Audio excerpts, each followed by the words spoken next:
no buchirabe kirongwa barukwenda kuzo mahe bakaba babaterireho shahemwe kuba bashira shayi kaceka shayi 12 omuryango gwabagwa cingirwe ahabwe namba kurenga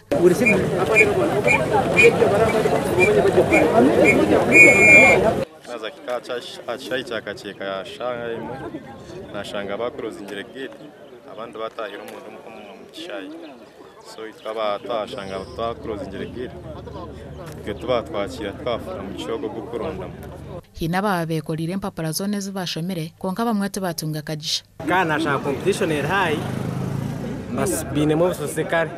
matwani manyoha mutabano oha akubana ine qualification zone papura yanye nambine itore papura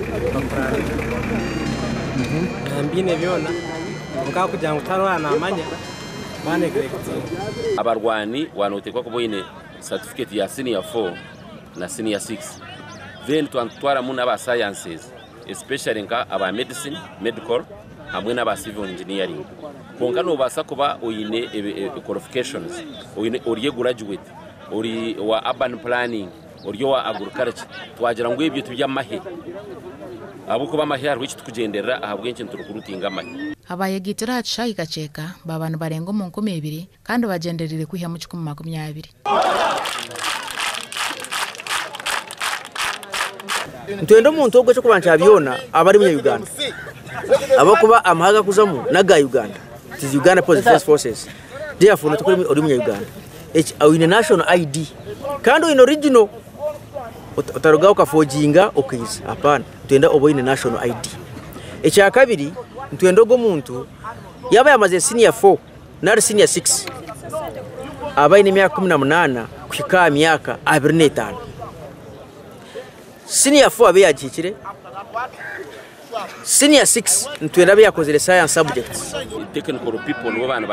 abamahebe nyene no bana bascreeninga abantu so echo kugira ngo bagweroro bacakitaro it is not there atakagiro wacu kugambira abo kuba twantugendera aha qualifications na ability na Major Charles Kabona omugambirizi wa UPDF we hureje kugenda misho hona yagaraka mabe byo butegetsi abari kugira ngo ishikina kakwate nakaruru kengo mibirabira nagumwe none ndeba ngo tukizere mbwire burungi abo kuba tituryo mbwire okukureba ngo turyo tuza kuzo mukaruru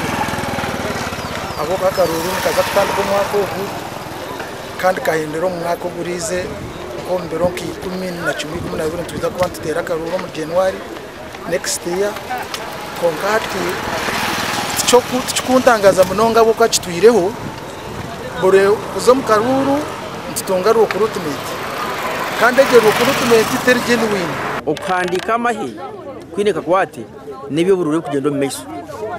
aboko kuhandiika amahe ni program ya government ni program ya UPDF kandi okutumundu okubaza kuhandiika amahe emyaka ebere hingwire tukahandika amahe akariho bururu mbweno kuhandika amahe ni program yitu nzama tuhandika amahe kurugirira aha UPDF yarengwaruho obwetaji omuyo bokuhandika abana basi mu Uganda yona nibija kwihamwa amahe 10 kandi nabo kuheze biro 5 abarara bahabisa saizi nabo kutendeka kinyamahe okumara mezi 9